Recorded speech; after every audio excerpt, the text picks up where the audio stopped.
మన ఇవాళ రెసిపీ వచ్చేసి తీయటి రాగి జావా అండి. ఇది మంచి హెల్దీ రెసిపీ అండి.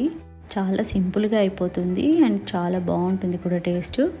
ఎప్పుడు కావాలంటే అప్పుడు తాగేసేయచ్చు చేసుకొని. దీనికోసం ముందుగా ఇలాంటి ఒక గంజును కానీ కడాయిని కానీ తీసుకొని అందులోకి పెద్ద గ్లాస్తో నేను ఇక్కడ ఒక 1 గ్లాస్ వరకు వాటర్ని యాడ్ చేశానండి. అలాగే ఒక 1.5 టీ స్పూన్ వరకు రాగి పిండిని యాడ్ చేసుకోండి. ఇది కొన్నదైనా పర్లేదు, పట్టించుకున్నదైనా పర్లేదు మీ ఇంట్లో.